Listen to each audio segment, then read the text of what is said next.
All right, so the next thing is, and I'll do this first, because it's part of my warm-up almost every time I sing anyway.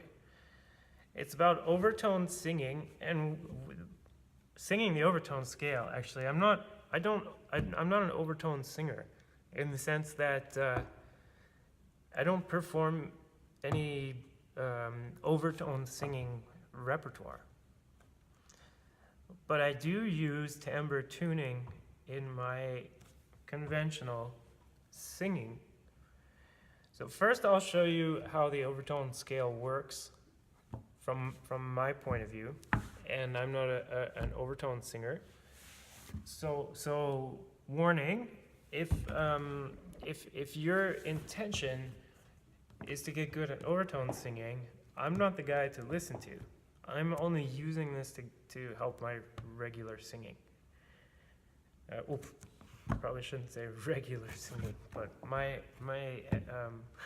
classical singing. So we're used to thinking of what we sing as one note.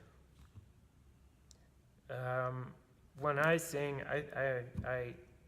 there's only one pitch that I think of as the one I'm singing, but I do think of having two additional pitches on top of that as much as I can.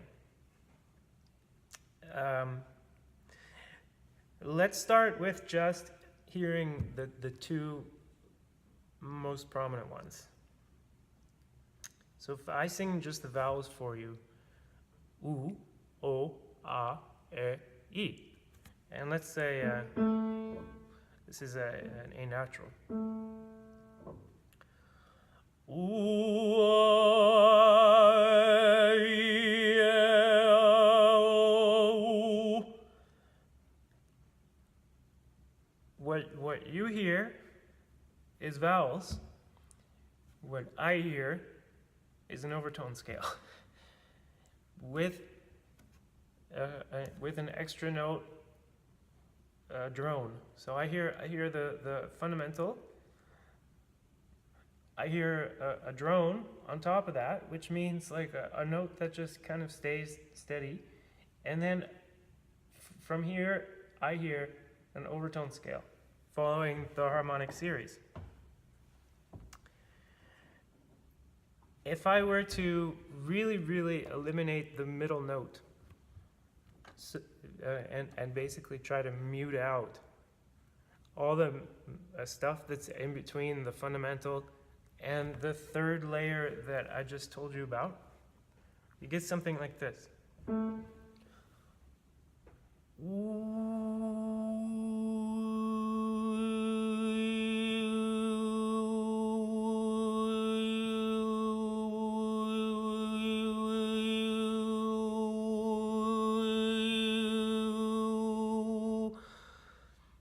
I could probably mute it even more.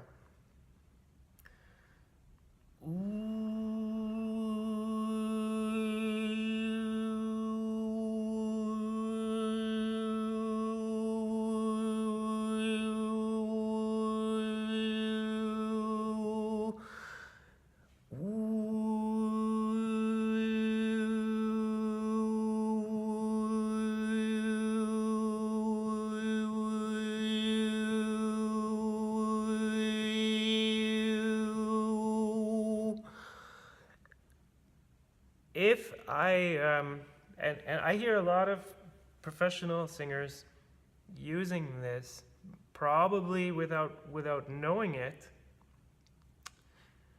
because if I start to now use this overtone scale as the basis for forming my vowels, I can, since a lot of times we're using diphthongs, and we're not really singing the vowel, quote unquote, as you would expect it to be in speech. That means that sometimes you can use the overtone scale to create motion where there otherwise is no motion.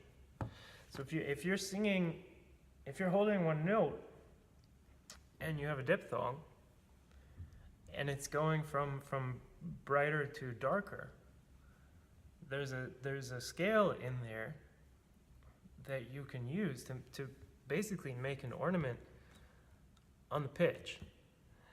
A good example for me, and first I'll just sing it for you. What's a good key?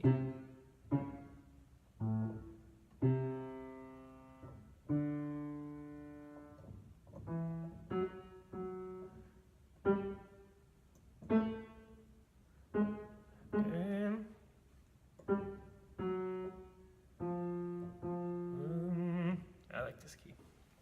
Sorry. Find the key I want to. Oh, maybe. Yeah, I like this. Can I sleep in your arms tonight, lady? It's so cold lying here all alone, and I have no hold to hold on you,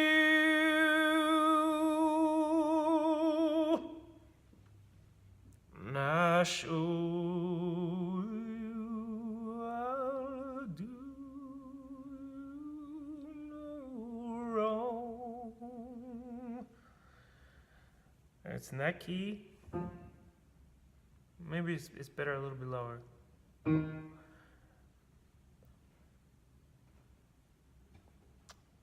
This is maybe like a good key for me to perform this song. But I would say, for showing the overtones, let's try something lower. Can I sleep in your arms tonight, lady? It's so cold lying here all alone, and I have no hope to hold on you. So right here. To hold on you,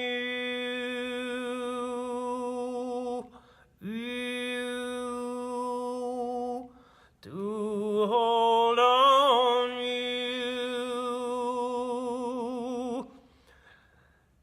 You hearing it? Try again.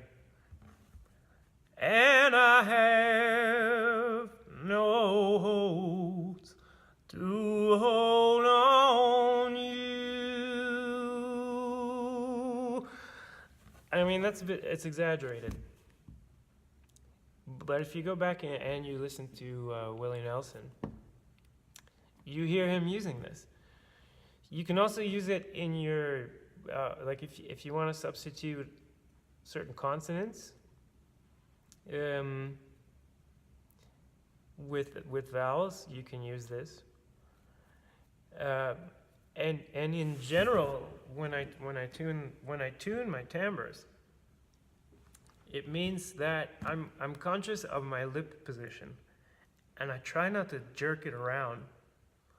I try to move it really smoothly, so that as I shift from one vowel to another and one pitch to another, I can try to keep my tongue moving in sync with my lips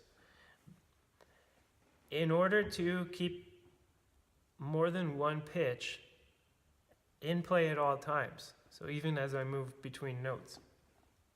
And the reason I have to be conscious of the movement of my lips and my tongue, not in the sense of like being focused on it necessarily as I sing, just when I'm cleaning stuff up, in my practice time, I try to be conscious of, do I want to move this stuff together like this? Do I want to maybe have them moving in separate directions? And do I want them to stay in sync so that I keep an overtone going? Or do I want to break that relationship as I move between vowels? It's kind of a big topic, right? But when you hear a really good singer, they have this. Whether or not they know about it, they have it. Find an example from classical here.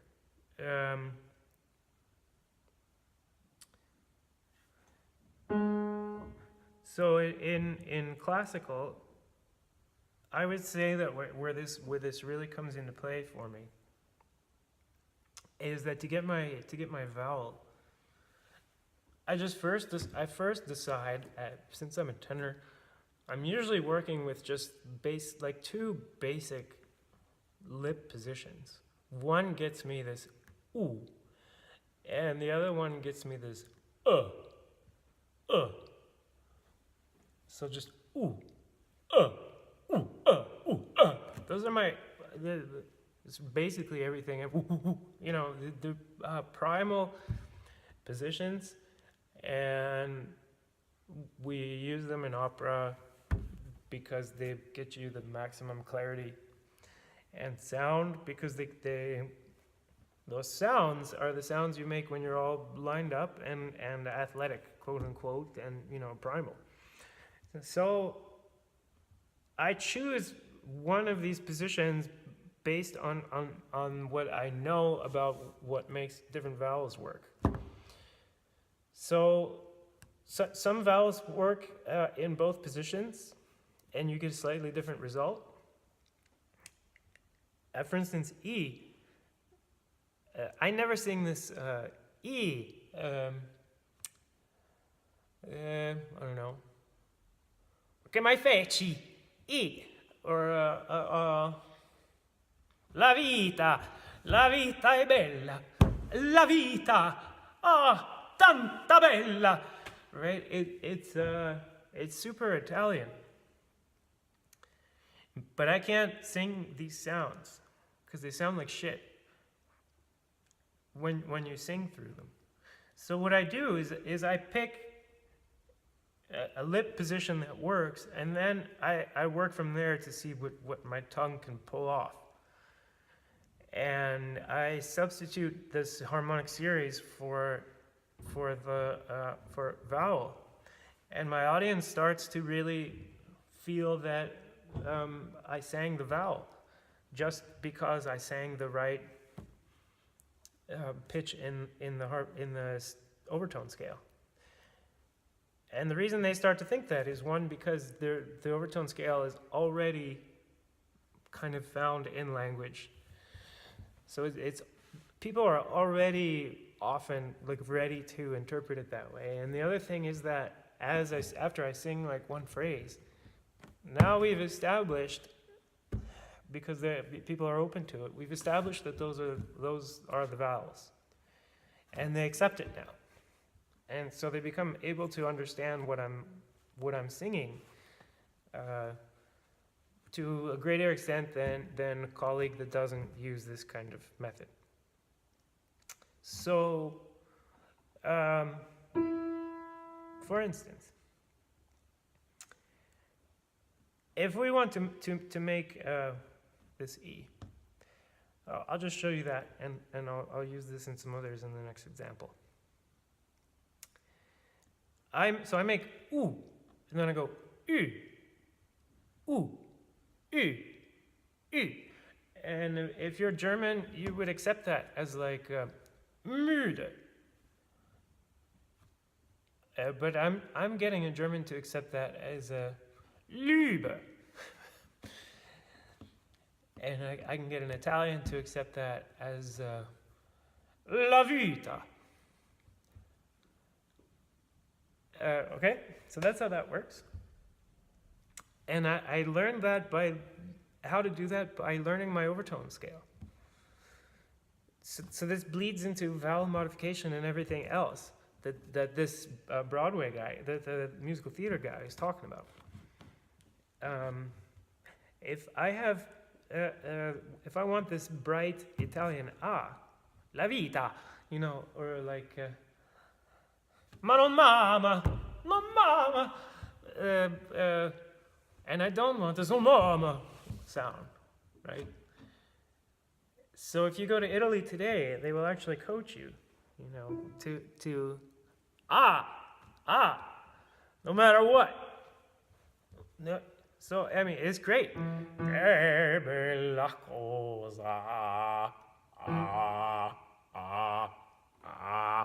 sounds okay, I guess. I mean, that's not my range, quote unquote.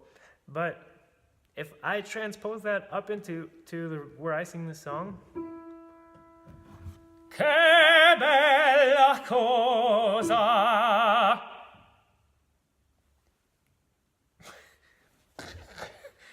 It sounds like shit, right?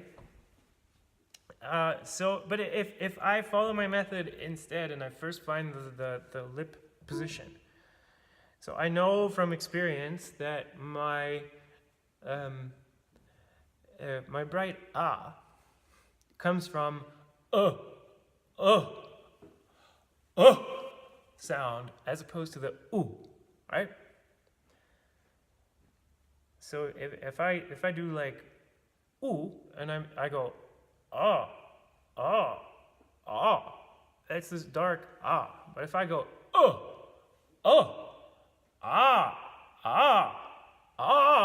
it's this bright and if I'm up here,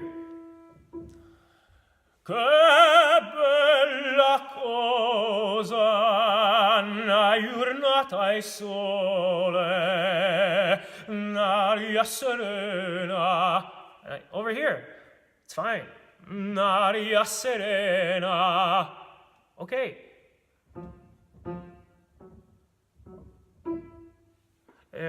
But up here, no.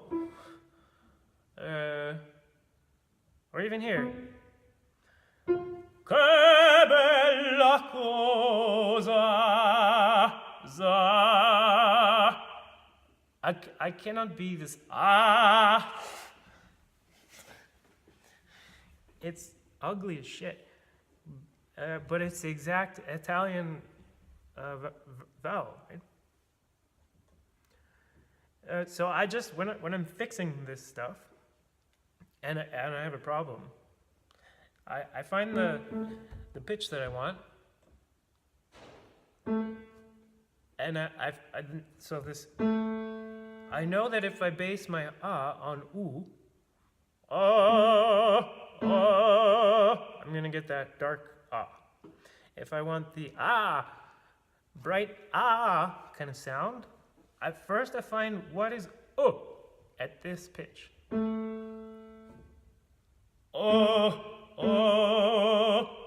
And I see that I have a problem. And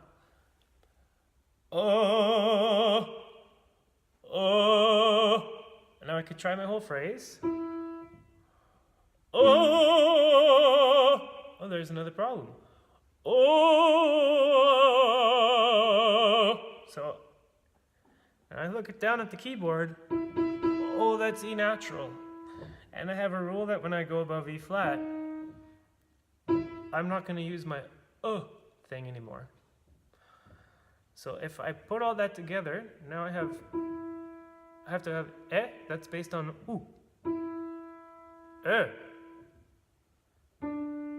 and now I can have the same one.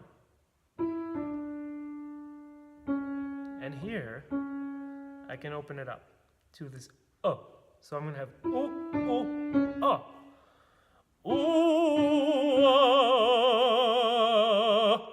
and if I add the tongue, che bella cosa, una giornata e sole, un'aria serena dopo una tempesta. And as long as I keep following my rule, I can take it all the way up.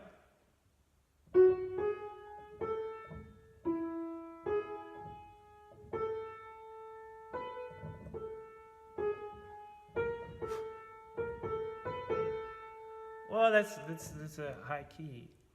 Let's try it.